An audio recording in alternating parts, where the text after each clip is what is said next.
Muy buenos días, Germán Martínez. Jorge Fontevecchia te saluda. Me gustaría, hacíamos ayer lo mismo con Leandro Santoro, ponderar en qué casos sí las personas deben estar detenidas porque produjeron desmanes, de aquellos casos en las personas que no hay ninguna prueba de que lo hayan producido, ¿no? Tratando de ser equilibrado en también criticar todos aquellos que produjeron desmanes, ¿no? Buen día, Jorge. Ante todo, saludo a toda la audiencia. Mira, dos cosas. Ayer nosotros hicimos dos cosas, Jorge. No solamente acompañamos la movilización, básicamente impulsada por los familiares de las personas que todavía seguían hasta ayer a la tarde detenidas, en el marco de la represión desatada el miércoles pasado, cuando se trató la ley de bases en el Senado, sino que también nosotros presentamos una denuncia penal a Comodoro Pi, que recayó en el juzgado Ariel Lijo y bajo la fiscalía de Ramiro González, donde los diputados y diputadas que fueron los primeros reprimidos el miércoles pasado denunciaron a Patricia Bullrich, a su secretario de Seguridad y al prefecto general a cargo de la Prefectura Naval Argentina. Esto lo hicimos convencido de dos cosas. En primer lugar, de que los hechos de represión que se vivieron ante todos, pero especialmente ante los diputados nacionales, fue un paso más en una escalada de confrontación que tiene el presidente de la Nación con el Congreso argentino. Recordemos que arrancó hablando de espaldas al Congreso, que después se emitió un DNU 70-2023 que va en contra de las facultades que son exclusivas por la Constitución Nacional del Congreso argentino. Y recordemos las cataratas de insultos, de agravio y descalificaciones hacia diputados de distintas fuerzas políticas a lo largo de estos 6 meses. Y además que a nuestro criterio, el segundo elemento, es que tanto Milei como Bullrich están configurando las condiciones para avanzar en el establecimiento, en la instauración de un estado de excepción en la Argentina que vaya en contra de las garantías constitucionales. En ese marco hay que entender lo que pasó con los detenidos. Si uno va a la resolución emitida ayer por la jueza María Romilda Servini de Cubría, encuentra que directamente en la mayoría de los casos lo que dicta es la falta de mérito directamente, ¿no? Y después focaliza sobre 5 personas que quedaron aún detenidas en el medio, liberando a todos aquellos que todavía no habían sido liberados. A mi criterio, fue absolutamente innecesario todo este tiempo que permanecieron en condiciones de detenido. Tranquilamente se podría haber llegado a esa conclusión con las personas libres, mientras que se realiza la investigación, y los resultados de estos 5 días lo demuestran. Ahora, lo que está tratando de hacer Stornelli es tratar de armar una especie de doctrina Irursum, como existió entre el 2016 y el 2019, para encarcelar funcionarios. Acá están queriendo hacer lo mismo para detener ciudadanos. Entonces, que ante la duda, ante la posibilidad de que tengan algo que ver, ante la posibilidad de que se escapen, ante la posibilidad de que entorpezcan la investigación, ¿qué es lo que hacen? Bueno, que queden en cana, que queden adentro. Y me parece que eso va en contra no solamente de lo que dice la Constitución Nacional, las leyes, sino también los tratados internacionales a los que adhirió la Argentina. Entiendo la posición desde el punto de vista jurídico y de derechos humanos. Ahora me gustaría, Germán, aprovechar tu larga experiencia para reflexionar sobre cómo finalmente que haya los desmanes que hubo termina produciendo el efecto contrario al que se buscaba y termina quedando el gobierno como triunfante frente a, y se desvía la discusión sobre la ley de bases a casualmente los desmanes. ¿Cómo se puede llevar adelante manifestaciones pacíficas sin la generación de extremistas que logren el efecto contrario al buscado con la manifestación? Sin Patricia Bullrich conduciendo el operativo de seguridad. El 24 de enero marcharon centenares de miles de trabajadores en el primer paro general de la CGT y no hubo ningún desmán. El 8 de marzo, centenares de miles de mujeres marcharon por el 8 de marzo y los derechos de las mujeres y no hubo ninguna situación. El 24 de marzo, centenares de miles pidieron memoria, verdad y justicia y tampoco hubo ningún problema. El 23 de abril, te diría casi cercano al 1.000.000 de argentinos pidió por las universidades públicas y no hubo ningún problema. y después el 1 de mayo y el 9 de mayo hubo 2 convocatorias más de la CGT, una por el Día del Trabajador y otro por el paro general, y tampoco hubo ningún problema. ¿Qué te estoy queriendo decir con esto? Que en la Argentina están dadas las condiciones siempre de poder ejercer el derecho a la protesta, el derecho a la manifestación, y siempre se hace en términos pacíficos. ¿Cuándo se pierde esa situación? Cuando está a cargo Patricia Bullrich. ¿Por qué? Porque hace 2 cosas. Uno, pone una cantidad absolutamente desproporcionada de policías en las calles, que lo que genera es el efecto absolutamente contrario a cualquier intento de pacificación. Y en segundo lugar, llamativa situación la que se vio la semana pasada, donde tenían imágenes de casi todos, pero donde, por ejemplo, los infiltrados que quemaron autos, no aparece ninguna cámara en ningún lugar. Y me parece que eso hay que tenerlo en cuenta, porque Jorge Macri no aporta las cámaras y los videos de todos aquellos que, por ejemplo, incendiaron el auto de Cadena 3. ¿Por qué no aporta imágenes y videos de todos aquellos que en distinto momento fueron identificados como personas absolutamente extrañas a la movilización que se estaba realizando? Entonces me parece que hay un problema de concepción en el desarrollo del aparato represivo en una manifestación de esa característica, que va a buscar eso, va a buscar que se generen esas situaciones. A mí, a nuestro bloque, a todos, siempre nos van a encontrar del lado de la protesta absolutamente pacífica, que fue lo que hicimos el otro día. Diputados lo que único que hicieron fue acercarse a los manifestantes para establecer el vínculo entre representantes y representados, algo que está en la Constitución Nacional. ¿Por qué vino Prefectura Naval Argentina y con escudos y gases los terminó desplazando? Es una decisión tomada al más alto nivel del poder político del Ministerio de Seguridad de la Nación, ¿no? De hecho, después, muchos permanecieron casi 10 horas por Rivadavia, entre Callao y Combate de los Pozos, entre Callao y Riobamba, y no hubo en ningún momento ningún tipo de dificultad. Entonces eso demuestra que hay siempre la predisposición es hacer marchas pacíficas. Lo que debería registrar el gobierno, y Patricia Bullrich en particular, es que cuanto ella más policía pone armados, con bala de goma, con escudos, con gases en las calles, peores condiciones se generan para la convivencia pacífica en el lugar donde se está desarrollando la protesta. Germán, yo no sé si me pasó lo mismo ayer, como te decía en la entrevista anterior sobre este mismo tema, no sé si estoy más preocupado por el futuro y quiero salir de la simplificación, ¿no?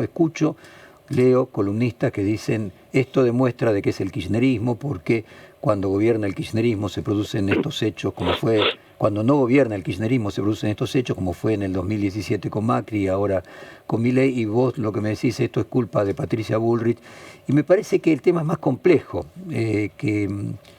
Bueno, pero será más complejo, Jorge, pero yo no le estoy dudando complejidad. Uh-huh. El aparato represivo en diciembre del año 2017 lo montó Patricia Bullrich. Por eso. O sea, era la misma ministra. Por eso. Y aparte, mostrame una imagen de un kirchnerista, de un peronista, de algo que esté demostrando alguna situación de violencia.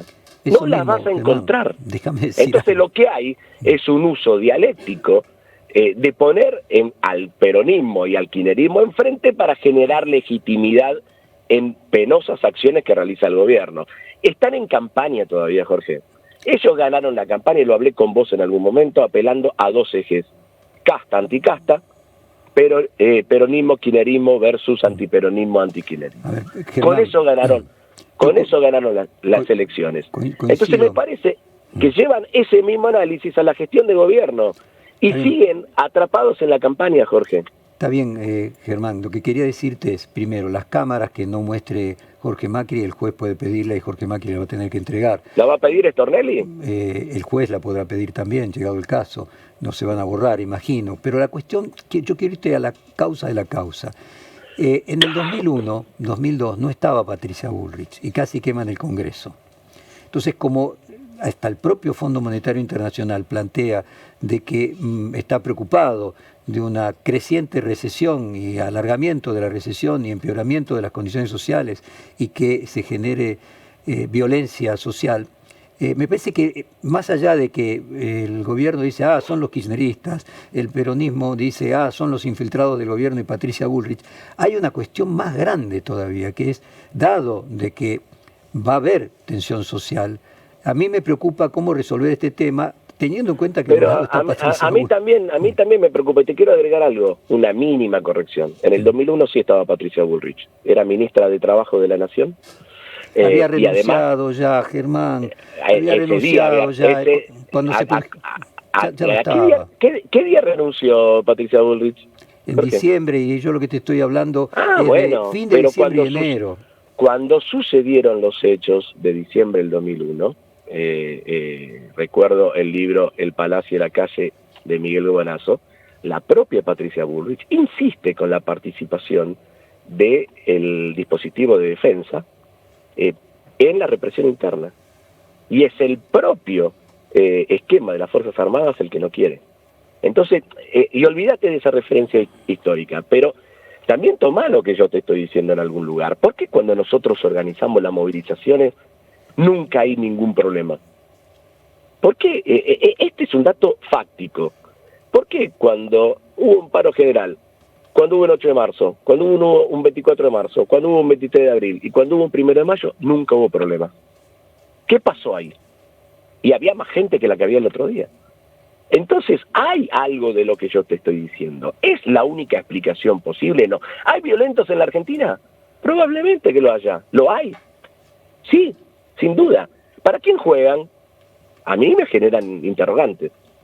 Porque yo cuando veo el accionar, parecería que hay un juego que en algún lugar se retroalimenta entre algunos violentos que se disfrazan de manifestantes y policías que necesitan de esos violentos para llevar adelante una represión que dispersa una movilización masiva. ¿Es nuevo esto en la Argentina? No. Año 95, yo soy de Rosario. En las calles estábamos pidiendo contra la sanción de la Ley de Educación Superior. ¿Qué hacía Menem? Nos mandaba infiltrado, rompía la vidriera de Corrientes y Córdoba, que era donde nos concentrábamos, y venía a la cara y nos dispersaba todo. Es más viejo que la injusticia esto. Totalmente, por eso te estoy diciendo que no es un tema... que además hay lumpen, que eso también lo tenés que aceptar, hay gente, digamos, con problemas psiquiátricos, que también hay que tenerlo en cuenta. Y para concluir lo anterior, acá fui a revisar, mi memoria era correcta. Patricia Bullrich dejó de ser ministra el 13 de noviembre de 2001 y los desmanes se produjeron en diciembre del 2001. Tenés razón y lo acepto. Pero para lo que voy es, yo estoy más preocupado, viste, por la concordia social, no por encontrar un culpable, sino encontrar soluciones, ¿no? Es que hay margen de soluciones, no me cabe la menor duda, y es que cuando exista la necesidad de una manifestación y exista la necesidad de expresión de argentinos y de argentinas, eso se pueda discutir en una mesa cómo se lleva adelante una movilización. ¿Vos te pensás que no hubo diálogo entre el gobierno de la ciudad, por ejemplo, y las organizaciones que estuvieron detrás de cada una de las grandes convocatorias que yo te decía anteriormente? Sí hubo diálogo, y hubo acuerdos, y hubo la posibilidad de expresión sin ningún tipo de... Y se sabía cada uno por dónde entraba, cada uno por dónde salía, cada uno cómo se organizaba, en qué lugar se quedaban, hasta qué hora. Sí, se pueden hacer ese tipo de cosas. Pero si vos tenés a alguien que no presta ningún marco de diálogo para generar eso, es muy difícil. Acordate, porque pasó ya estas cosas en el 2016, cuando arranca el famoso protocolo de Bullrich, que es muy parecido al que está implementando ahora, también había todo esto. El 20 de junio en Rosario, vino Macri en Rosario, hubo una feroz represión en Rosario, también a manifestantes que se vinieron a expresar acá.